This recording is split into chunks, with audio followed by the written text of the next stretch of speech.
Imagine a force so powerful that it conquered almost all of Asia, from the Pacific Ocean to the heart of Europe. A force that, in just a few decades, built an empire larger than any the world had ever seen. This isn't fiction. This is the incredible and often brutal story of the Mongol Empire, the largest contiguous land empire in history. How did a group of nomads from the remote steppes of Central Asia achieve this? Let's find out. Before they built an empire, the Mongols were a collection of nomadic tribes roaming the vast, harsh landscapes of Central Asia.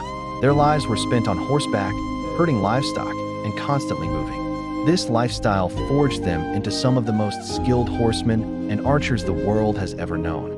Their mobility, resilience, and intimate knowledge of the land made them a fast, unpredictable, and deadly force long before their conquests began.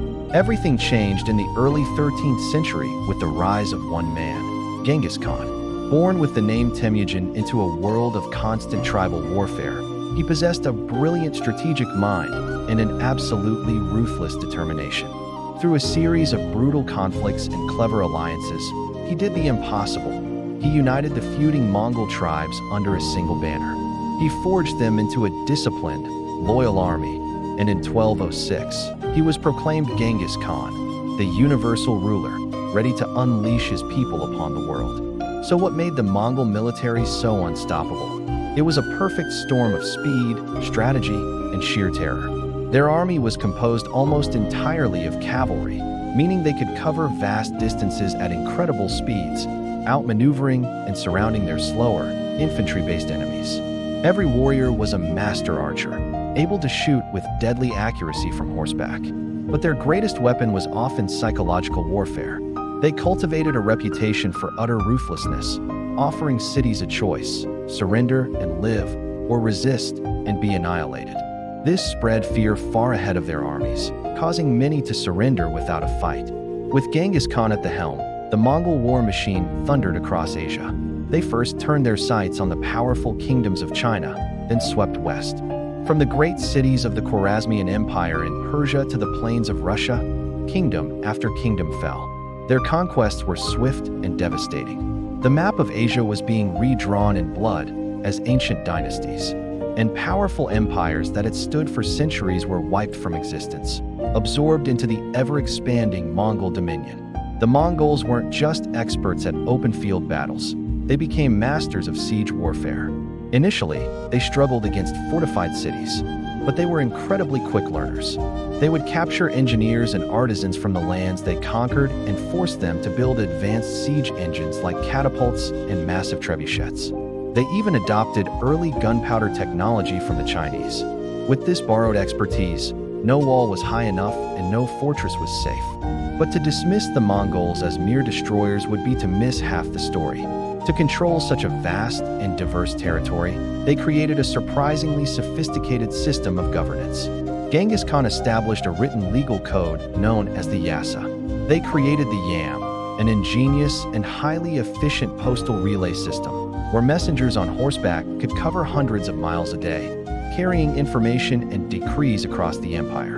This network was the glue that held their vast territories together. This newfound stability under Mongol rule, often called the Pax Mongolica or Mongol Peace, had a profound effect on global trade. For the first time in centuries, the legendary Silk Road was united under a single power.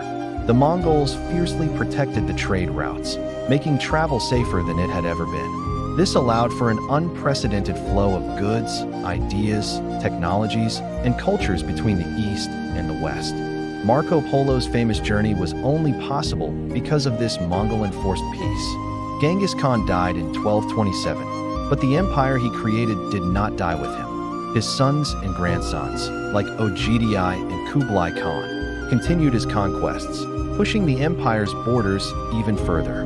They completed the conquest of China, establishing the Yuan dynasty, and launched invasions into Europe and the Middle East. At its peak, the Mongol Empire stretched from the Pacific coast of Asia to the Danube River in Europe, a truly staggering achievement. The legacy of the Mongol Empire is complex and immense. They were responsible for immense destruction, but they also connected worlds.